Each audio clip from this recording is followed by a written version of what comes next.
আপনার বক্তব্য খুব ভালো হয়েছে, আপনাকে ধন্যবাদ। মাননীয় সদস্য, মাননীয় বিরোধী দলের সদস্য তিনি 2 মিনিট সময় চেয়েছেন। বিরোধী দল থেকে 2 মিনিট সময় তাকে বরাদ্দ করা হয়েছে।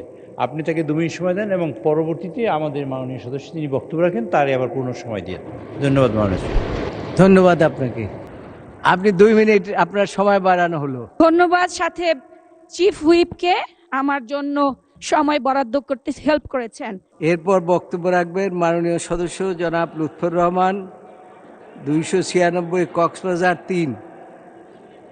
আপনার সময় 6 মিনিট।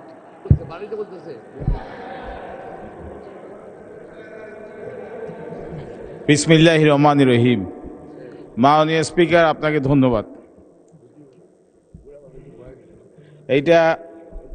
এই বাজেট, হ্যাঁ আমার টাইম চলে যেতেছে, গতবারে একই অবস্থা হয়েছিল।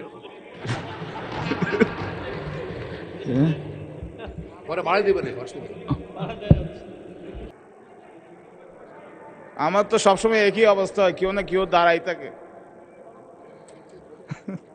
মাননীয় চিফ হুইপ, আপনি কিছু বলতে চান বলেন। মাননীয় সদস্য, মাননীয় বিরোধী দলের সদস্য তিনি 2 মিনিট সময় চেয়েছেন। বিরোধী দল থেকে 2 মিনিট সময় তাকে বরাদ্দ করা হয়েছে।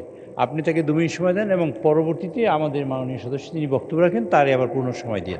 ধন্যবাদ মাননীয় স্পিকার। ধন্যবাদ আপনাকে। আপনি 2 মিনিট আপনার সময় বাড়ানো হলো। ধন্যবাদ। সাথে চিফ হুইপকে আমার জন্য সময় বরাদ্দ করতে হেল্প করেছেন। আমি আমার মাননীয় সংসদ সদস্যকে, প্রতিমন্ত্রীকে জানাতে চাচ্ছি, বিরোধিতা কখনো সংস্কৃতি তথা সুসংস্কৃতির সাথে হতে পারে না। বিরোধিতা হয় সংস্কৃতির নামে অপসংস্কৃতির সাথে।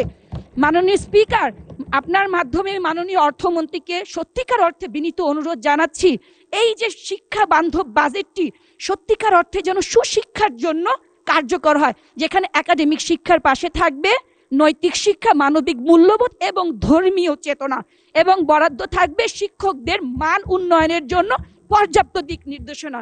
কারণ মাননীয় স্পিকার, এডুকেশন উইথ হ্যাপিনেস। মাননীয় স্পিকার, আমার কথার খেইটা হারিয়ে ফেলেছি, কারণ সময় চেয়ে কেউ এখানে সময় পায়নি এমনভাবে দাঁড়িয়েছিল। আমার গত সেশন থেকে মনে পড়ছে না, এরকম দেখেছি। যাই হোক, মাননীয় স্পিকার, এখন চলে যাব আমাদের স্বাস্থ্য খাতে। নিঃসন্দেহে ডায়ালাইসিসের ব্যয়ভার 800 পর্যন্ত কমেছে, হার্টের রিং 20,000 পর্যন্ত কমেছে। এটা স্বাস্থ্য বান্ধব বাজেটের একটি ইতিবাচক দিক।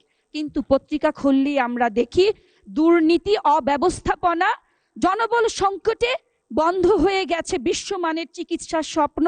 1500 কোটি টাকার সুপার স্পেশালাইজড হসপিটাল, যার 283 কোটি টাকার যন্ত্রপাতি রয়েছে, নষ্ট হওয়ার ঝুঁকিতে।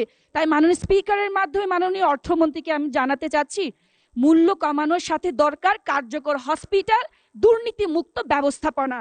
মাননীয় স্পিকার, এখন আমি চলে যাব আমাদের নিত্য প্রয়োজনীয় যে মোবাইল, তার সেই সিমের যে 300 পর্যন্ত কর প্রত্যাহার করা হয়েছে। মাননীয় স্পিকার, এই পয়েন্টে যদি বলতে চাই তা বলবো, সরকার নিজেই কিন্তু স্বীকার করেছে 1200 কোটি টাকার রাজস্ব ঘাটতি হবে। এখন আমার প্রশ্ন আমার জানতে চাওয়া, মাননীয় স্পিকার, আপনার মাধ্যমে মাননীয় অর্থমন্ত্রীর কাছে, যে এই কর প্রত্যাহারের ফলে সরকার কি কোনো ইম্প্যাক্ট অ্যাসেসমেন্ট গ্রহণ করেছেন, যে কতজন নতুন গ্রাহক যুক্ত হবে, নেটওয়ার্কের সম্প্রসারণ কেমন হবে, ইন্টারনেট কলেটের দাম কেমন পড়বে? যদি এরকম শর্ত না থেকে থাকে, তাহলে এই কর ছাড়ের সুবিধা সাধারণ জনগণ নয়, এটা মুনাফা হিসেবে চলে যাবে অপারেটরদের দখলে। তাই মাননীয় স্পিকার, আমি একটা নারী বান্ধব বাজেটের একটা সীমাবদ্ধতার কথা বলে আমি আপনাদের কাছ থেকে বিদায় নেব। সেটা হচ্ছে সরকারি দলের সরকারি কর্মজীবী নারীরা মাতৃত্বকালীন ছুটি পায় 6 মাস, সেখানে বেসরকারি নারী কর্মীরা আমাদের আপনাকে যথাযথ সময় দেওয়া হয়েছে মাননীয় সংসদ সদস্য, আপনাকে ধন্যবাদ।